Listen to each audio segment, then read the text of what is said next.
He's been called a great unifier, and also a great separatist. So who was he, really? Today we're unpacking the two faces of one of modern Indian history's most complex and controversial figures, Sir Syed Ahmed Khan. And that's the million-dollar question, isn't it? On one hand, you have this celebrated modernizer, a true social reformer. But on the other, his later ideas are seen as planting the seeds of division. So which is the real Sir Syed? Was he a champion of unity, or the man who first mapped out the path to separatism? Okay, let's get into it. The only way to really get a handle on Sir Syed is to see his public life as a story in two parts, two very distinct and pretty dramatically different phases. We're going to trace his journey from being this incredible voice for unity to, well, a voice of caution that eventually led towards separation. So, we have to start with his most famous legacy, the powerhouse he created for the Muslim community, the Aligarh movement. And you gotta understand, this was way more than just about building schools. It was about creating a whole new mindset. So what was it all about? Well, at its heart, the mission was pretty clear, to bring all the benefits of Western science and education to Indian Muslims. But, and this is the key part, to do it in a way that harmonized with their faith. He wanted to build a bridge between Islam and modern liberal culture, not a wall. And I mean, just look at this list. This was wildly progressive for the time. It wasn't just about reading, writing, and arithmetic. Sir Syed was tackling huge social issues, openly condemning polygamy, and arguing for widow remarriage, basing his arguments on a fresh, liberal interpretation of the Quran. Now, a vision this big needed a home, and that home became the Mohammedan Anglo-Oriental College, or the MAO College. This place was the beating heart of the whole movement, and it eventually grew into the famous Aligarh Muslim University, which is still a major center of learning today. Okay, so let's switch gears and talk about his early political life, because this is the part of his story that often gets overlooked, and it might actually surprise you. Before 1887, Sir Syed Ahmed Khan was without a doubt one of the most powerful voices for Hindu-Muslim unity in all of India.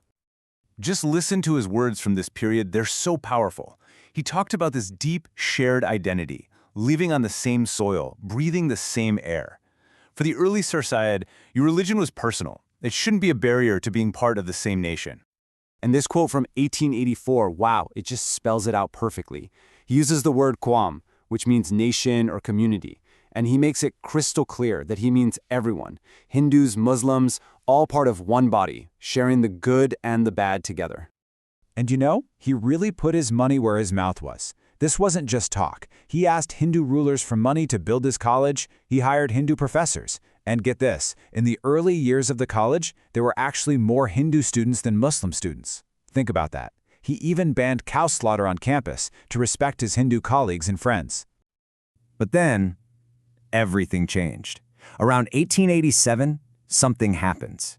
A deep, profound ideological shift takes place, one that completely rewrites his political playbook and ends up shaping his legacy for generations. This was the big turning point.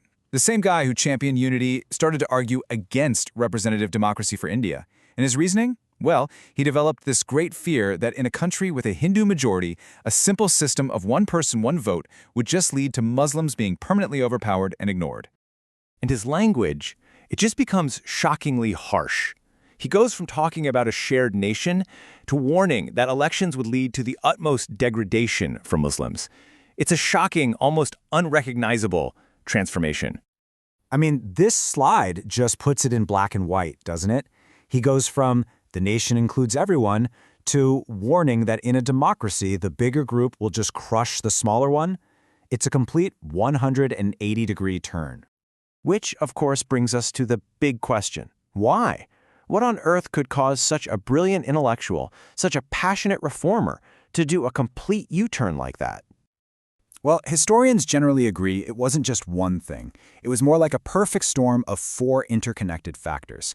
You've got direct influence from British officials, his very practical need to get government money for his college, his own growing and genuine fear of being outvoted, and finally, the rise of more assertive Hindu revivalist movements, which seemed to confirm all his worst fears.